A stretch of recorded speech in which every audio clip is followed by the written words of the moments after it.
All right, three, two, one. Hi, this is William Ramsey. Welcome to William Ramsey Investigates. On tonight's show, I have a very special guest, a returning guest. She seems to come back every 4 months. We've done a couple other shows regarding current true crime trends. She's in New York. Her name is Roberta Glass. She operates True Crime Report. And today we're just going to get some updates on many of the cases we've been talking about, the Nexium cases, as well as some of the Damien Eccles updates with the West Memphis 3. She was very fortunate to have a two-part series featuring Ken Kratz, who was the prosecutor from the Stephen Avery case that was covered by Netflix in Making a Murder. And I featured one of those shows on there, so those are definitely worthwhile listening.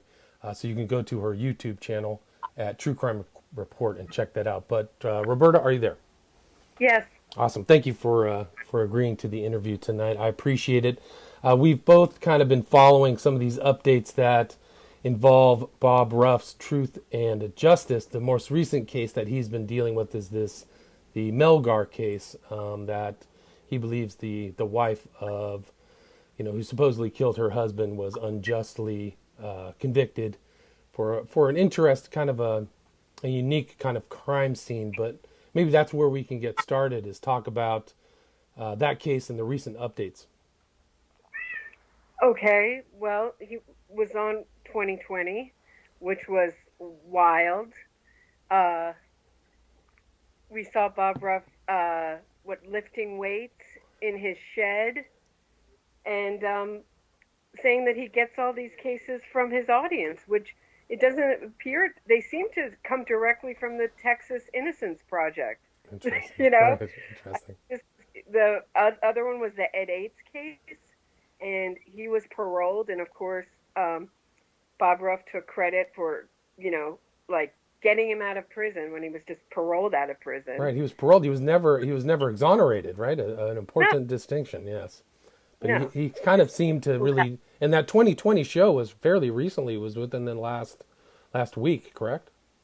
right. And there was a great moment where he says, "I I do open source investigations," and then he stopped himself and he said, and corrected himself and said, "re-investigations." And of course, I'm sitting watching it going, "You mean you solved crimes, Bob? Is that what you're saying you do? You Right. solved crimes?" I can't believe I can't. I want his agent. A, who is his agent? How does Yeah. he get as much attention as he does? And two, how does not how do other people not think that that's ridiculous? Yeah. I mean, it's interesting that this is still ongoing. This Bob Ruff Truth is Justice is still kind of getting the limelight, and they did a real kind of an investigation. Went to his hometown in Michigan, right? I mean, they really kind of spent some time with Bob. Well, it was a vanity thing. I mean, once you show him like lifting weights and like Bob's obviously wants to show off his muscle like a vanity Right. project. They let him do it That's too. what I. Yeah, it's remarkable. Hmm. And so, but the Melgar case, maybe we can go into the details. It was a case that took place in Texas. A wife was convicted recently, I think 20 2017 or 18, of staging a crime scene that the husband was. She claimed that there was a home invasion, and the prosecutors there came to the conclusion that she staged the murder of her husband of 32 years, a high school sweetheart. But it seems like Bob Ruff says there's no motive, but there was a motive. He had a $250,000. Her husband had $250,000 insurance policy, and that they were heavily involved in the Christian Science church, Jehovah's Jehovah's Witnesses. Witnesses, sorry, Jehovah's Witnesses, and that was there were serious consequences of shunning if they did get a divorce. So she might have felt that this murder was a solution to the problem. So Bob Ruff has been working on it, and I think he has found like the exonerating piece of evidence was some type of blouse or something on the scene that he said was, what was it? Did he say that it what didn't belong to her, or that it was evidence that somebody else was there? Yeah, and I will give credit to my friend Meredith, who I sometimes do episodes with, and she said that's a middle-aged woman's blouse. What does Bob think that blouse belongs to the perp? First Right. of all, let's think about how many women commit violent crimes. Okay, compared to men, I think I've heard anywhere from 20 to 30%. Right. So Yeah. For the chances of and then the chances of it being like a middle age perp, type. but Yeah. Crazy. so the unsub being like some middle age. But what was interesting about the Sandy Melgar case is that her memory got better as time went on, and that's Right. just That's not it. how it works. Right. And she said that she couldn't remember anything that happened that night. Right. So Right. I she can't somehow. remember Yeah. a seizure, and someone else who was just looking into the case, she was found in her own, this is so gross, but feces. And someone said to me, well, did she really have to go that far? And I said, look, she's a nurse. They're very comfortable with that stuff. Of Right. course, it's like a great thing to do to sell it, that you've really been trapped and you can't get up and you're tied to a chair. Yeah. Right. So And I the think, staging was elaborate. She was supposedly yeah, tied in the closet that then no, had a chair that was pulled up to prevent her from leaving. Yeah. So.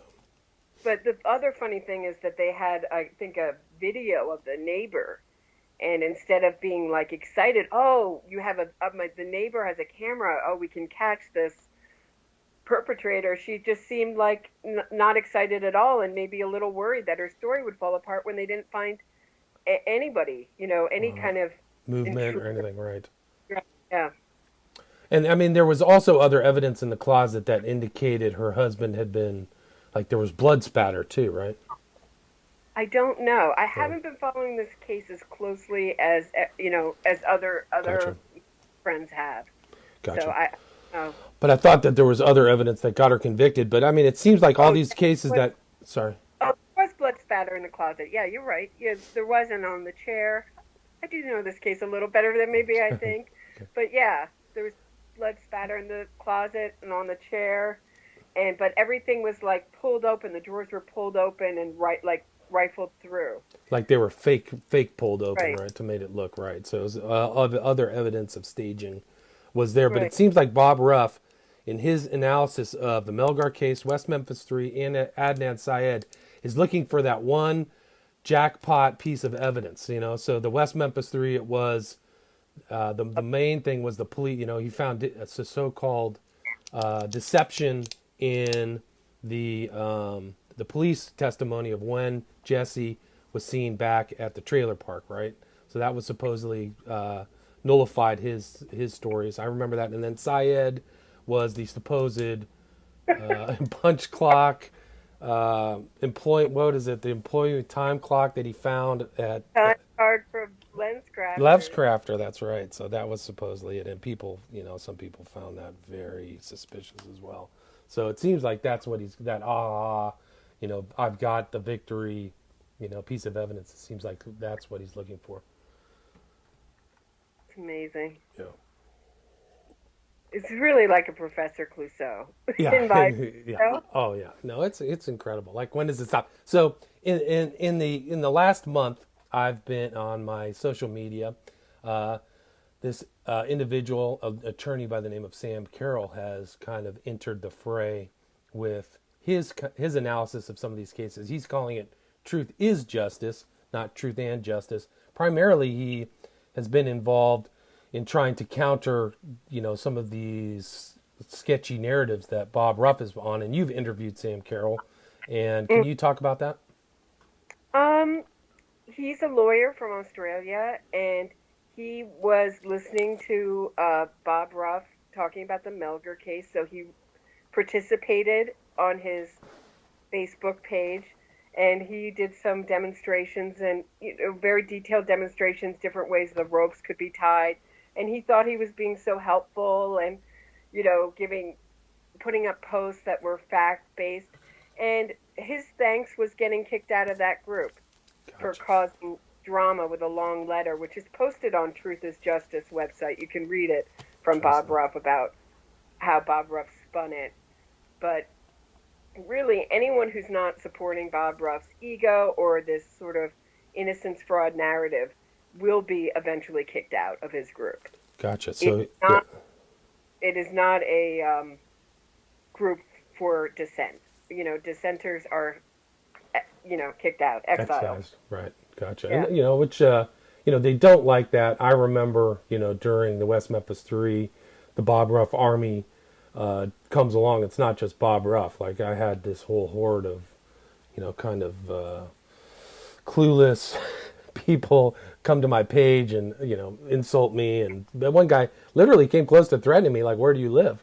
It was pretty shocking that I could have probably called Facebook for literal wanting to physically harass me. But yeah, so I bet Sam Carroll probably went through the same kind of Bob Ruff Army circumstances, I guess.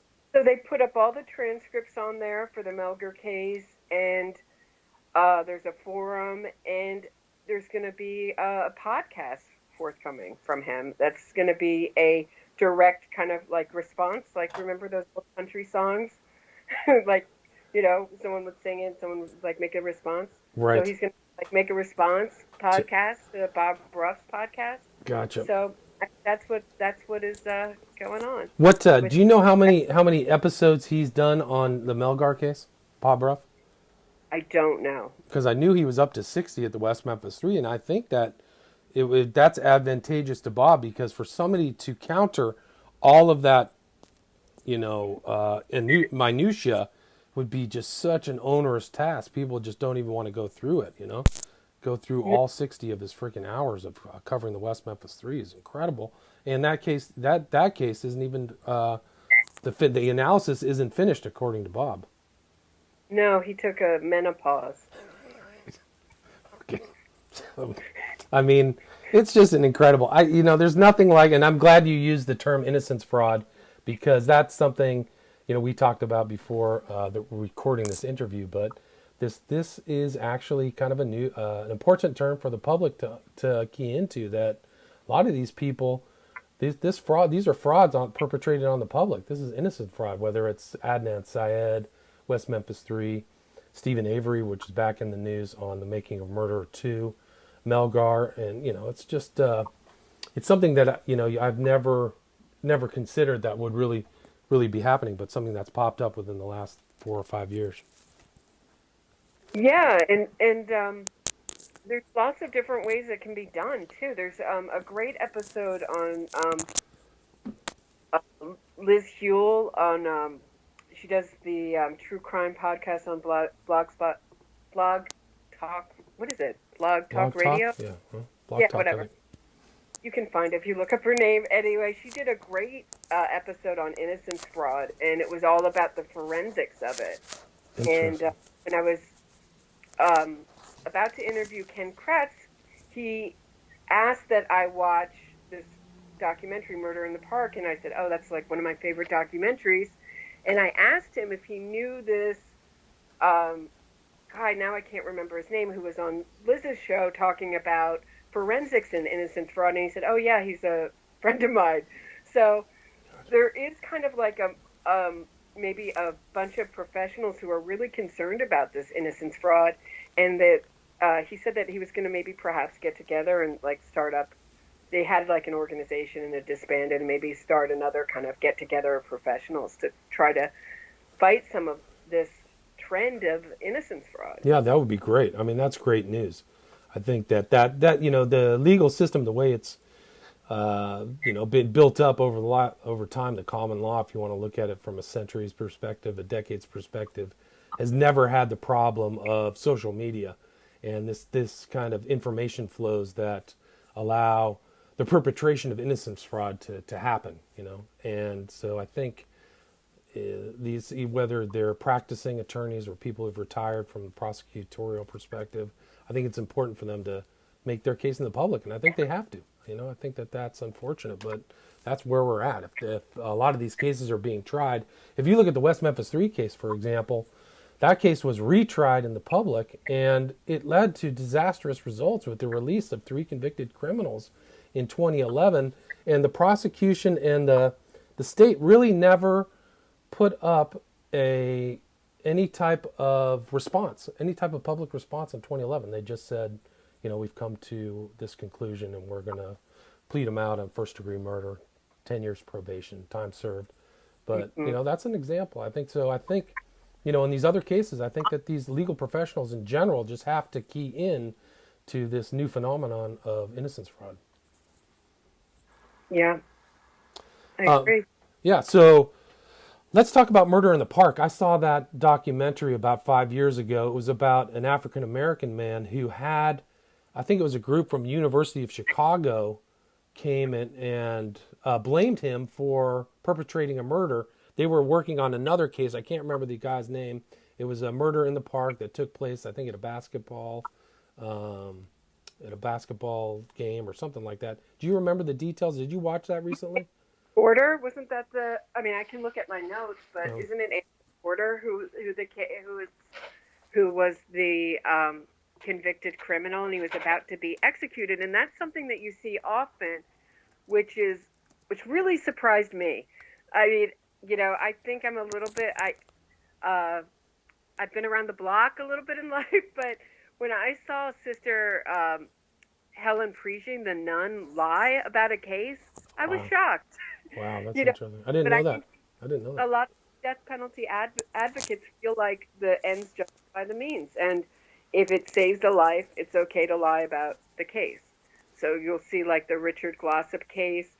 Um, I'm sorry to kind of go off track, but that's a case I'm really interested in. And all of a sudden, a letter appeared from the daughter of the cohort in the crime, and it was like typed up, and she's never claimed it.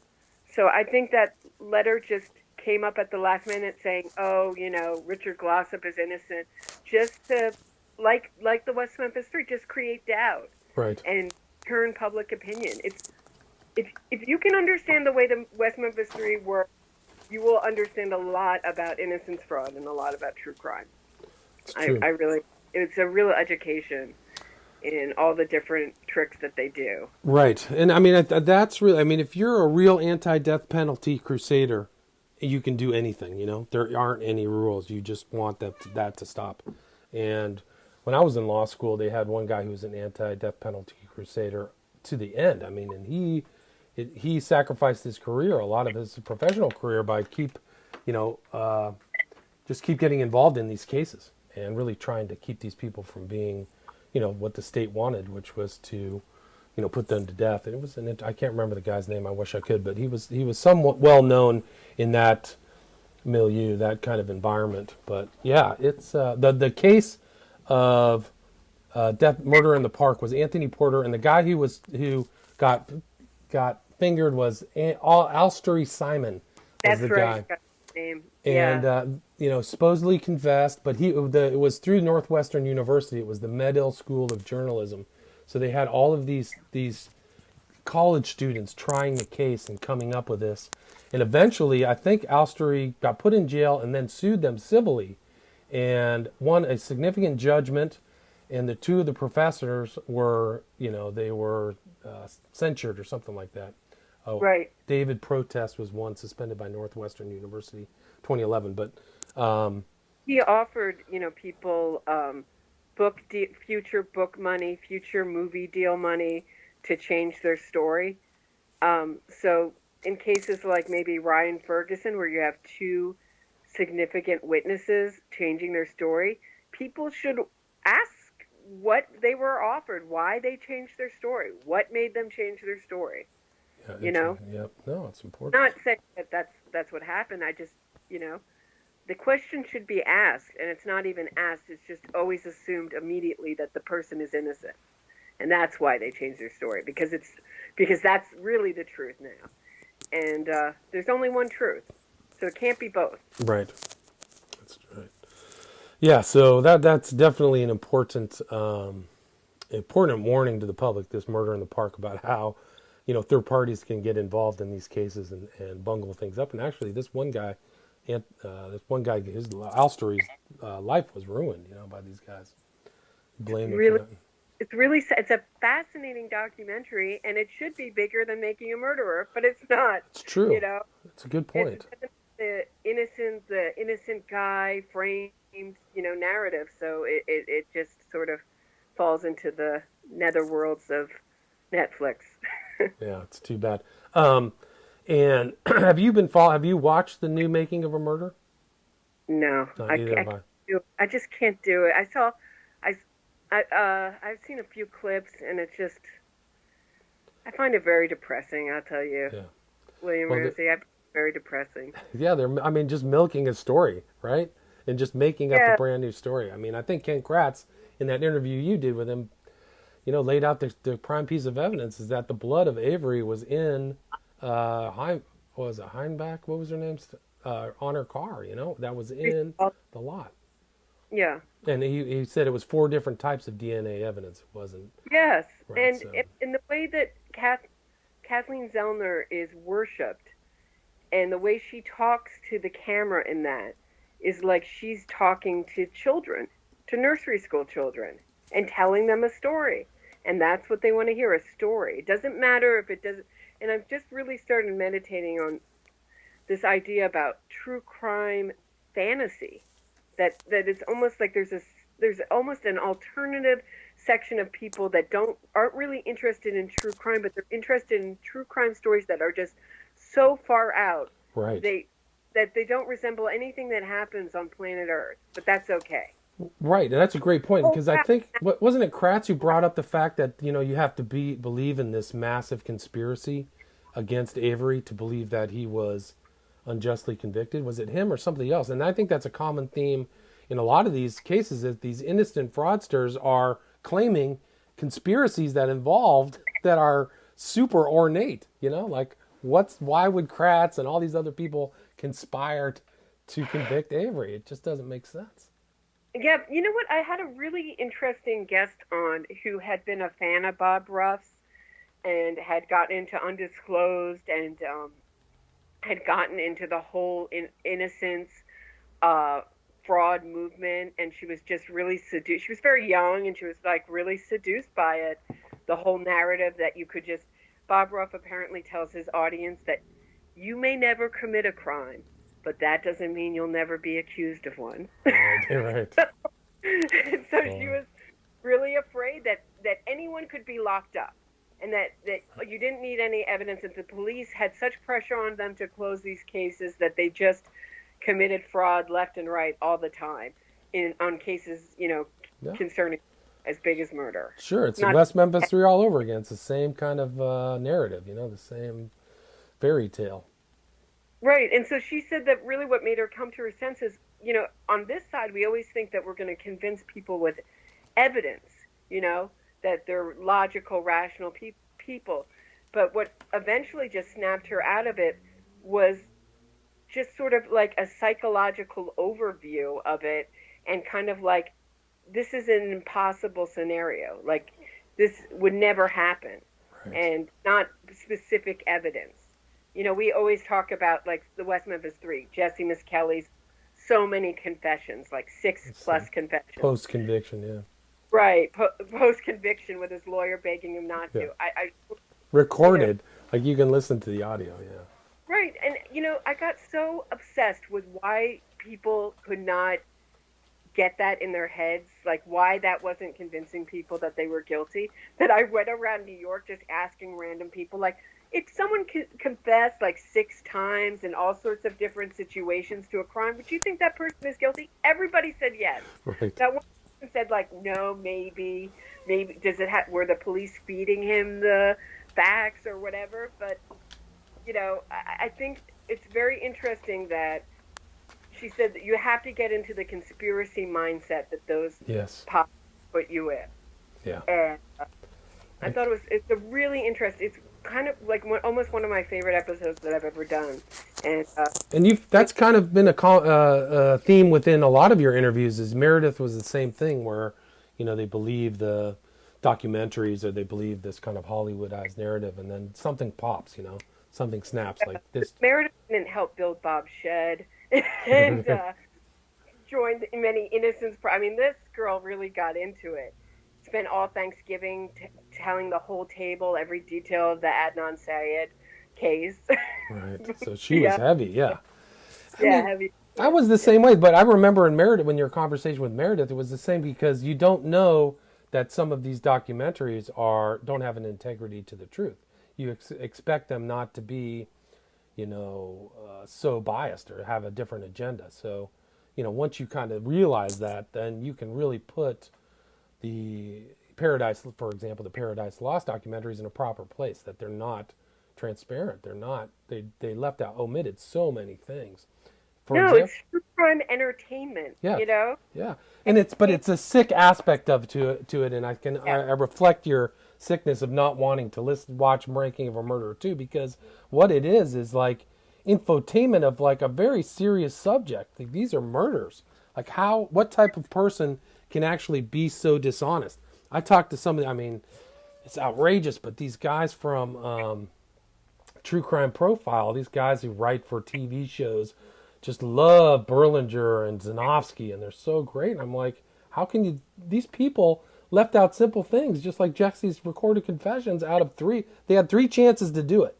They had three chances to put Exhibit 500 in those documentaries, and they still just turned it into an Hollywoodized goofball, dumbed down, thing that just, switched people's minds into looking at the stepfathers and this nonsense. So, yeah, it's Only disgusting. being stepfathers, which I think is almost like prolonging the pain. You know, it's like a sociopath pointing the finger and blaming them of the murder is like, getting pleasure out of causing the victim's family more pain. It's Yeah. awful. It's a duper's delight, right? Isn't that it? What? Have you heard the term duper's delight? Yes. Yeah, so I think that's part of it, like blaming somebody else. Some people get it. What comes to mind is Foxy Noxie. I remember Yeah. her blaming everybody else, and The greatest one is Diane Downs has the greatest duping delight. Who's Diane Downs? I don't even know her. She's a woman in was she in Oregon or West Coast who murdered her kids. She took them on the long back roads. She can never say why she was there. She was taking them long. She shot them, and then she drove like 1 mile an hour to the hospital. Shot herself in the arm. Drove 1 mile an hour to the hospital. I think I vaguely remember that. Yeah. Small Sacrifices. Anne Rule, I think, wrote a book on it. That's terrifying. Yeah, so it's bad. I'm interesting you brought up Zellner because I think it was you. Was it you who told me about Larry Eiler?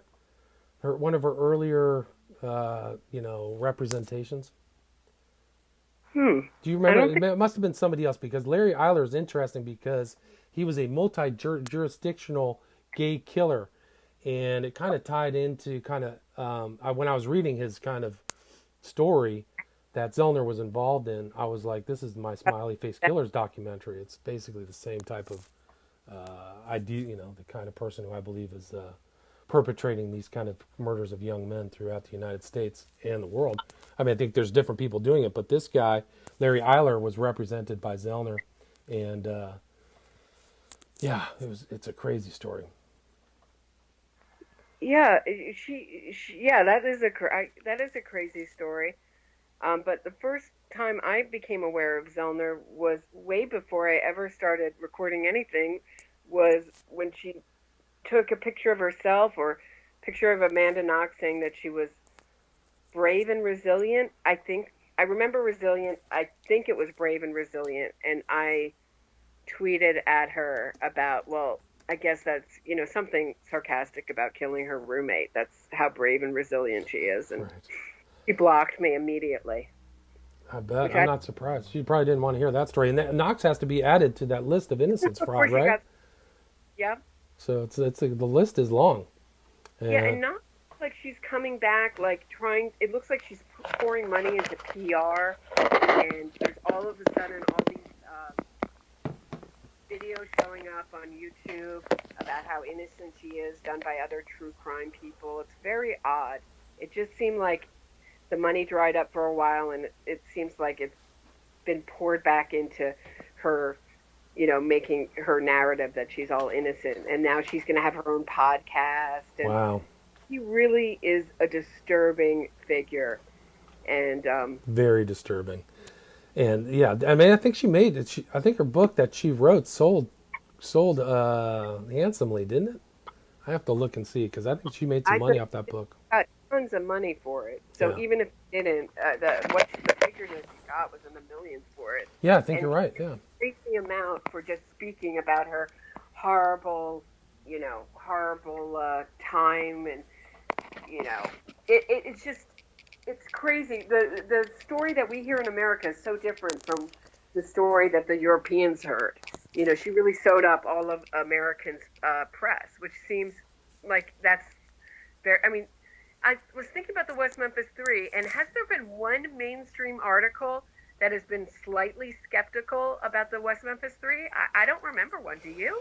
Maybe there was a recent one where they said they murders he probably didn't commit, like they qualified it. So I saw that. That was one recent one.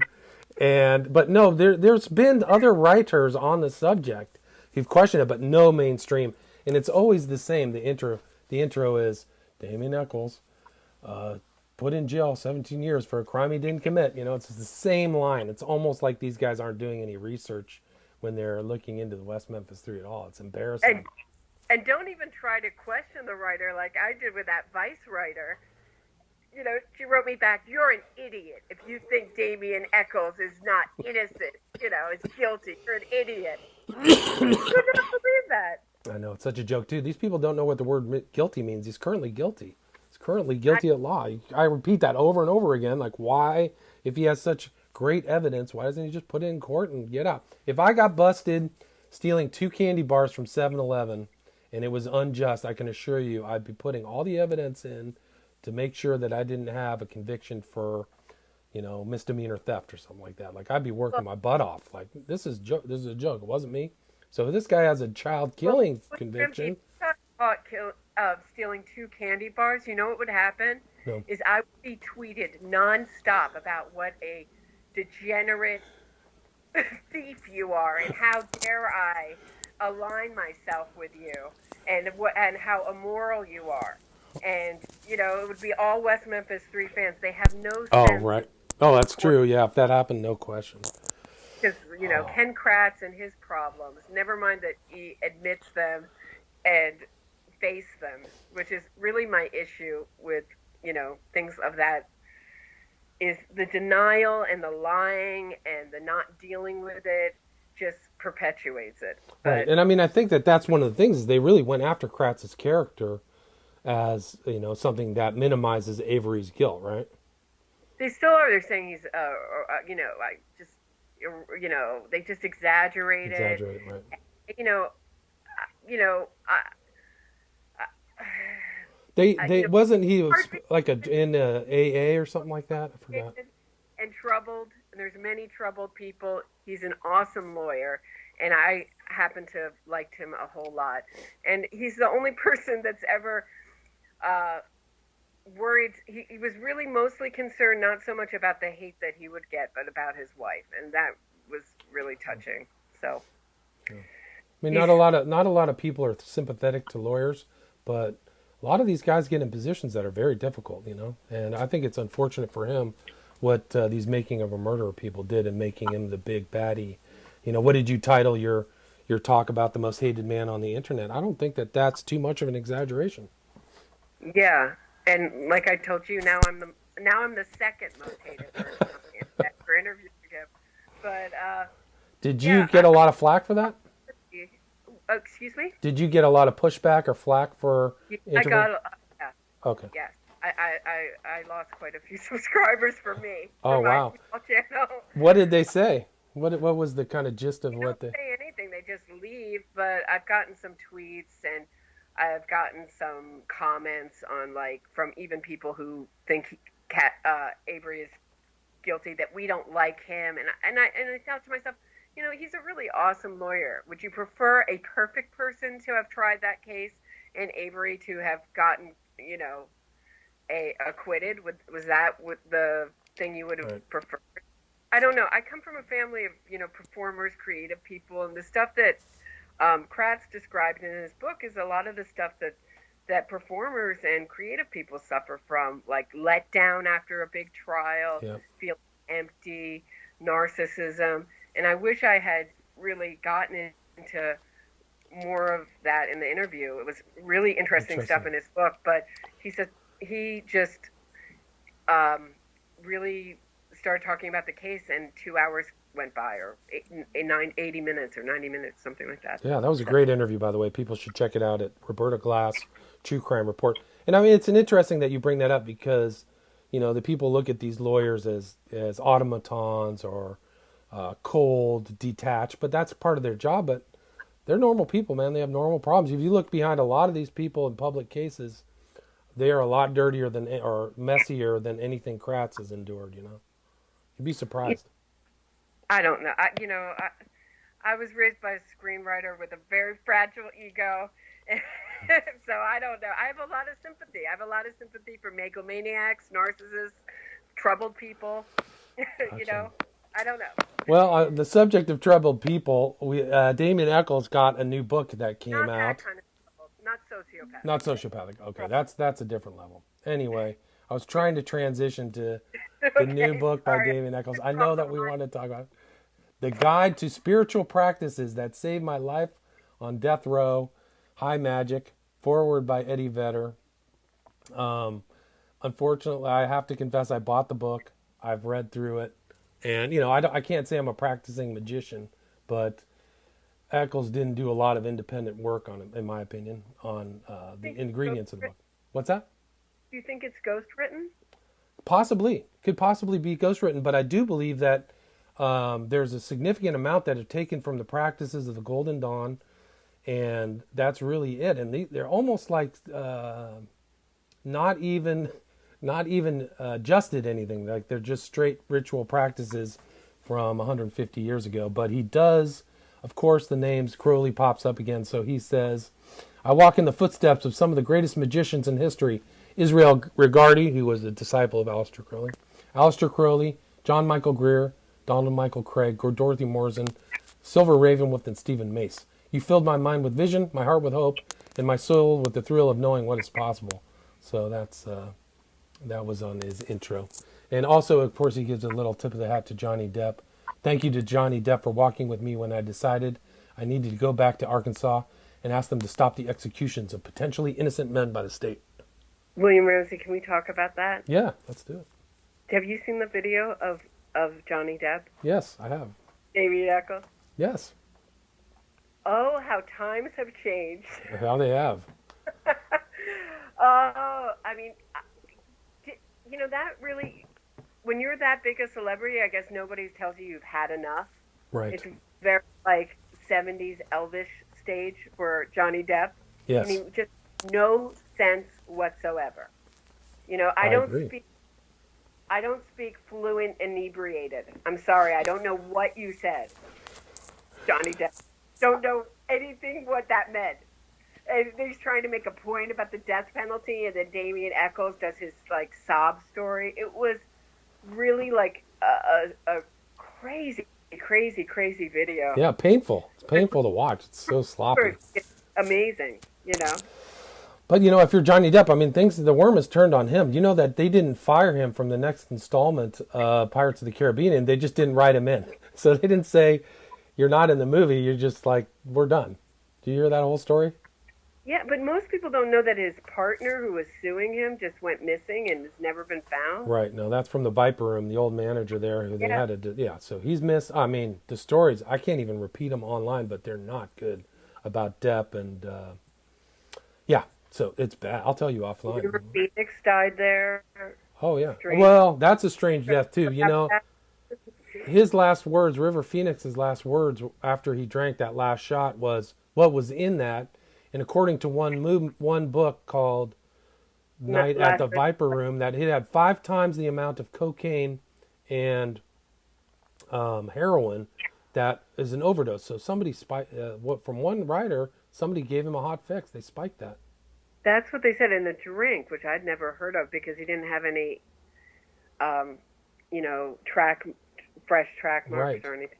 And so he might have been poisoned. So I mean, and he said somebody handed him a clear drink, like a shot glass, from behind his head. So any drug user would not take fatal amounts of those things. So it's very suspicious.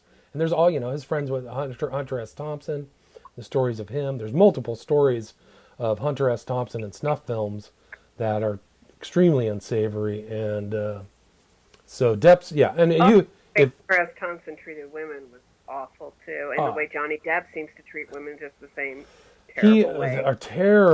It's really terrible treatment of women. And going back to some of his earlier relationships, people are reporting like Yeah, not good.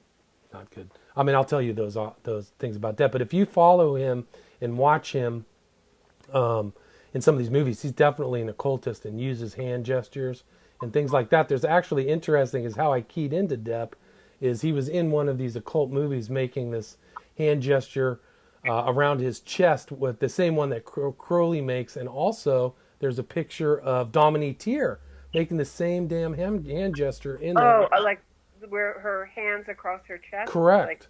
Have oh, you seen that one? And she's wearing the yeah, kind of cross. It's almost the yeah. same thing as Crowley wears, and so I've seen Depp make that in the movie as the one with oh Lord, I can't remember her name, but there's he's actually on the cover the cover poster of the movie making that, but yeah, it's I'll send you some stuff offline that's not good. So That was they're dark riders, yeah. yeah. The one thing I want to say about Damien Eccles and all the interviews he's done for this magic book is everybody's, they've asked him all these questions, but nobody's asked him why he used magic to do everything in prison but find the real killer. Yeah, that's awesome. I mean, it's so Well, true. why not? You know? Well, you No have to, yeah, spell, no ritual, nothing, not a little, nothing. I know, man. That's so great because nobody really asked him real critical questions. Of all those things, when I was heavily in my West Memphis 3 research, the only peer person who asked him any questions is him sitting next to Janine Pirro, and she actually asked him some pointed questions. But other than that, and that was on The View. That on the View. Of all things, right? Well, I mean, there's some there where they don't ask the questions. Have you seen the video of Eccles on what was Charlie Rose's show? He's on the former Charlie Rose show, sitting next to David Boies, who's like the number one of the top 10 lawyers in the country, and it's just incredible. Just he's sitting next to this triple A list attorney, and they don't ask any questions. And here he is talking about innocence, innocence fraud. I mean, innocence fraud subject. It's incredible. Some of those videos, really, if you know the truth about the West Memphis 3, it's just off the charts. Yeah. So I was hoping in his book, this magic book, there would be some kind of, secret kind of coded message like Crowley would put in his writings about how to abduct and kill 3 8-year-old boys, but I couldn't find any. No. No, it's only about how he used it to survive prison. Right. And it's really scary that, I think this is really negative. I'm not, I'm an atheist. I'm not a faithful person, unfortunately. I wasn't given that gift. But,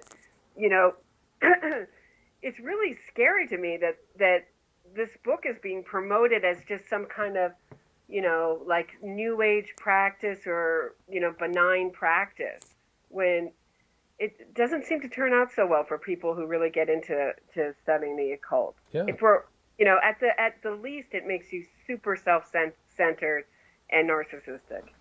Good, excellent point. Well, that's in some ways that's the whole point of the occult is you're the magician at the center of the universe.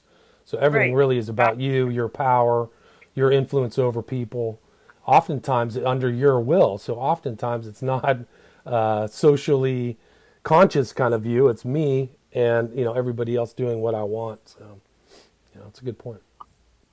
And a lot of these people are crazy. I mean, Crowley himself, there's decent evidence later on in his life. He was in a mental institution in Switzerland, which was a known place to, send the elite to these sanitariums. Both, who was it? The diarist Anais Nin talked about it, and also Henry Miller, who wrote Tropic of Cancer, both said that Crowley was in a mental institution. Nobody talks about it, And Damien Eccles was in 3 institutions we know before the murders in 1993. So a lot of these occultists aren't, there's a correlation of people not being of sound mind. So yeah, the occult is not positive. It's bad. And one of the things that's bandied about in the West Memphis 3 case, and I just heard it in the interview Bob Ruff had with Jesse's attorney, was the so-called, there's no such thing as the occult influence on crime, which is the Lanning report. They always repeat the Lanning report. It keeps popping up. You did a great episode with Ken Amin. Yeah, really good. That was fantastic. I read it and then I listened to your episode and I understood it a lot better just from listening to that. That's excellent. Well, yeah, I mean, it's important to look at because they're repeating the stuff in the landing report that isn't there. So it's kind of like the empty envelope trick where you say, oh, yeah, Ken Lanning, this authority at the FBI, discounted that. And I've actually heard people on True Crime what was it?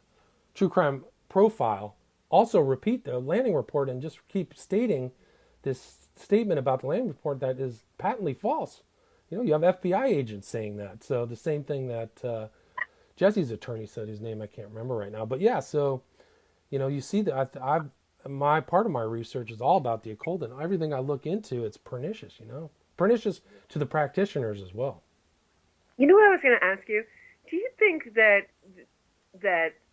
public opinion has shifted on the West Memphis Three since you wrote your book? I think it's slowly shifting. Yeah, I mean, I think there's some credible people out there have taken my position. I was invited to New York. You were alone in the beginning. Yeah, I was all alone. It was basically me. I was the only one crazy enough to actually take that. Cult too, and I knew you were right. You know what I mean? You just can't. I don't know why people were so afraid to say that Damien Echols believed in the occult.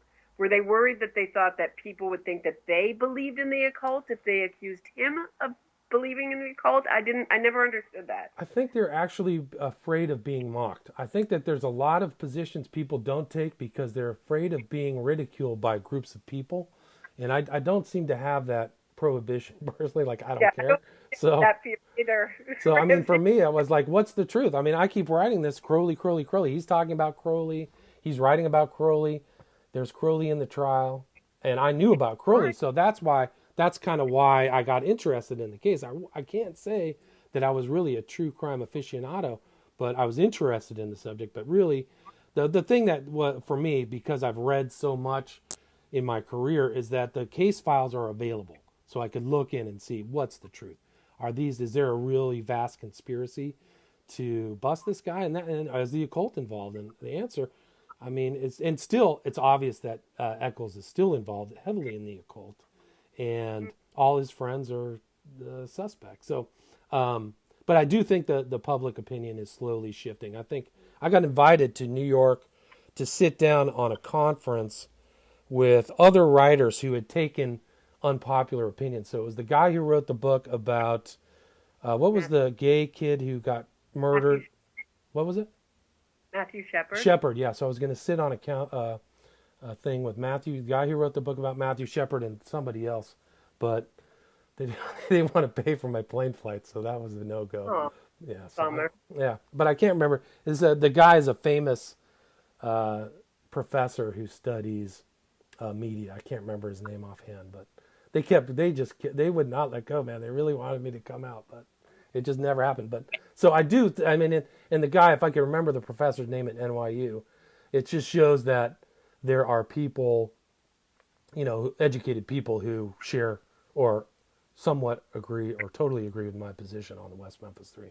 So what do you think the future, I mean, do you think that this is going to just get more, I have two questions for you. One, I want to ask if you saw the Damien Echols PR, promo piece he did for Brendan Dassey, and Amanda Knox did the same exact No, script. but I heard about that, but I didn't see it. Did you? Yes, and Liz put them together brilliantly on nice. her Instagram. She put them back to back. It was the most brilliant thing. It's exactly the same script. They both got paid to shill for the Center for the Wrongful Conviction of Youth, which I call the Center for Getting Away with Murder and Blaming It on the Folly of Youth. Wow, that's incredible.